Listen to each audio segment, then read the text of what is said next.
Ibu, Bapak, dan Saudara semua, selamat bertemu kembali di dalam Renungan Online. Shalom. Saya Pendeta Ferdi dari GKI. Tema renungan ini ialah agama sebagai beban, berdasarkan Injil Matius pasal 23 ayat 1 hingga 4. Berbeda dengan pasal-pasal yang sebelumnya, dalam Injil Matius pasal 23 termuat puncak kemarahan Tuhan Yesus terhadap dua kelompok pemimpin agama Yahudi, yaitu para ahli Taurat dan orang-orang Farisi. Ahli Taurat adalah orang-orang yang menjadi pemimpin umat Yahudi. Mereka mendalami dan menguasai berbagai hukum dan aturan agama Yahudi. Mereka berfungsi sebagai pendeta di dalam agama Yahudi. Orang Farisi lain lagi. Farisi artinya yang terpisah. Mereka menjadi semacam sekte di dalam agama Yahudi. Sekitar tahun 175 sebelum Masehi, Antiochus Epiphanes dari Syria berusaha menghapus agama Yahudi dan memperkenalkan agama Yunani dengan semua kebiasaan dan prakteknya. Pada waktu itulah bangkit kaum Farisi sebagai suatu sekte yang terpisah yang ingin membela dan mempertahankan agama Yahudi. Mereka mendedikasikan seluruh hidupnya untuk mematuhi dan menaati setiap aturan dan ketetapan yang sudah disusun oleh para ahli Taurat. Menghadapi ancaman yang sangat nyata itu, mereka membulatkan hati dan tekad untuk menjalani seluruh hidup ini demi menaati Judaisme di dalam bentuk yang paling rumit, rinci, dan legal. Mereka menerima aturan dan ketetapan religius yang dikembangkan dari Taurat, yang jumlahnya terus makin bertambah banyak.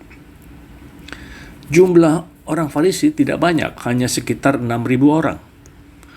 Sebab jika orang ingin menerima dan menjalankan setiap aturan Taurat yang sangat rinci dan detail, mereka tidak punya waktu lagi untuk melakukan hal-hal yang lain. Maka dia harus menarik dirinya, memisahkan diri dari kehidupan yang biasa sehari-hari demi memelihara Taurat itu. Maka ada dua hal mengenai orang Farisi. Yang pertama, mereka adalah orang yang legalistik, yang penuh dedikasi.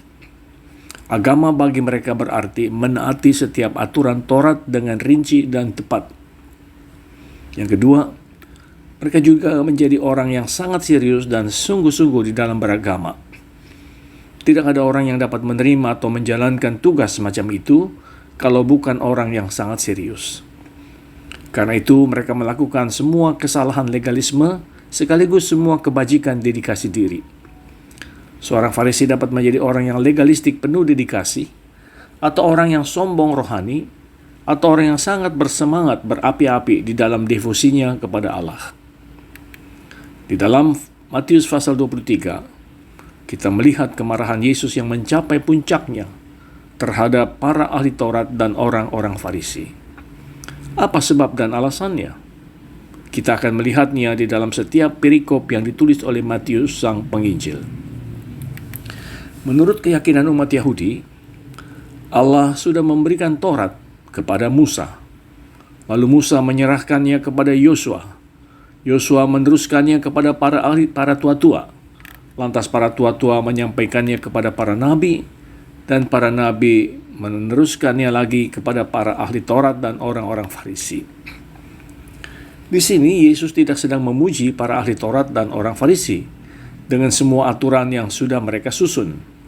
Yang dia mau katakan adalah ini: selama para ahli Taurat dan orang Farisi mengajarkan kepada kamu prinsip-prinsip yang penting dari hukum Taurat yang diterima oleh Musa dari Allah, maka kamu harus mematuhi mereka. Yesus sendiri sudah memberikan prinsip-prinsip itu yang dimuat di dalam Injil Matius pasal 5 ayat 17 hingga 20, yaitu mengasihi Allah dan mengasihi sesama manusia. Prinsip-prinsip ini bersifat kekal.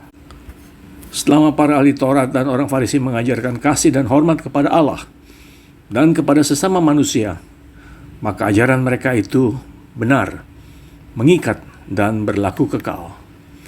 Namun ternyata seluruh sikap mereka terhadap agama mempunyai dampak yang sangat mendasar.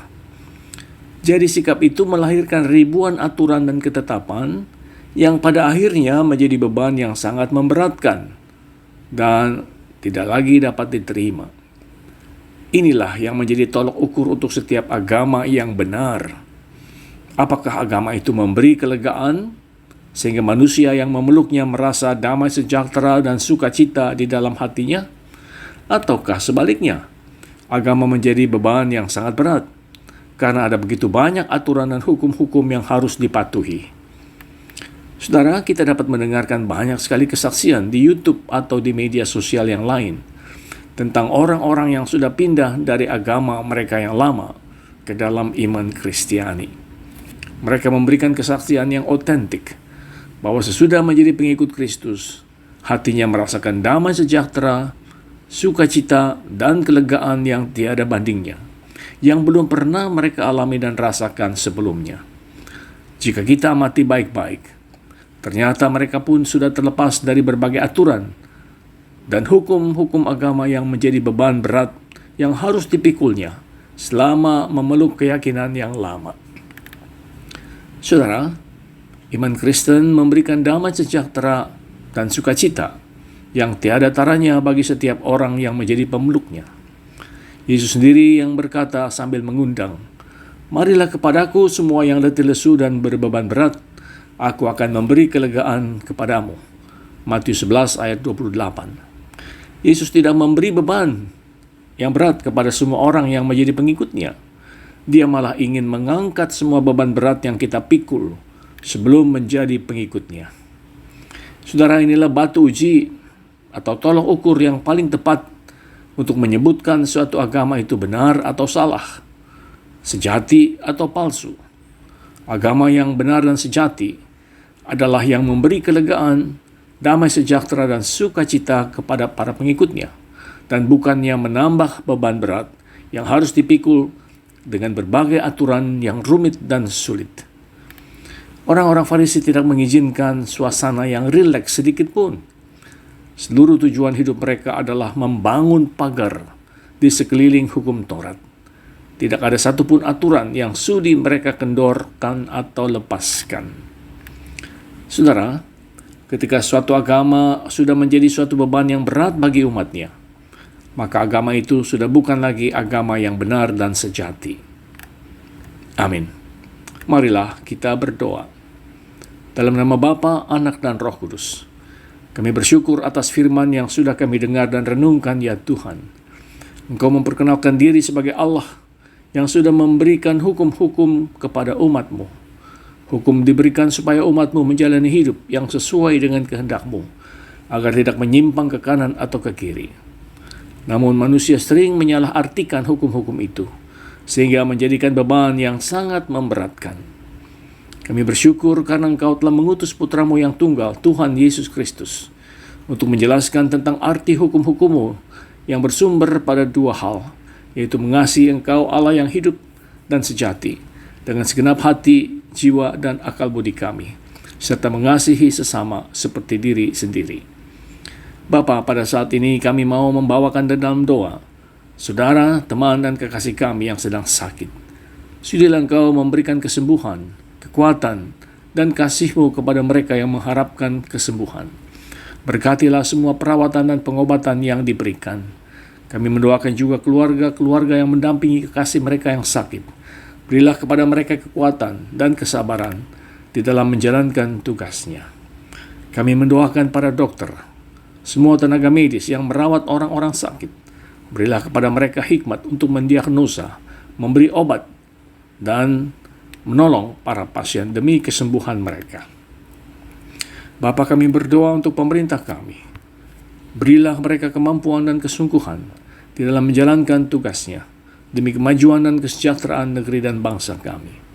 Kami juga berdoa untuk gereja-gereja-Mu di mana saja. Berilah kemampuan dan keberanian kepada gereja-gereja dan para pemimpinnya untuk bekerja dengan sungguh dan melayani sepenuh hati. Kami berdoa di dalam nama Tuhan Yesus Kristus. Amin. Saudara, jika renungan ini bermanfaat, saudara boleh meneruskannya kepada orang lain, dan Anda tidak perlu minta izin dulu pada saya. Tuhan memberkati saudara.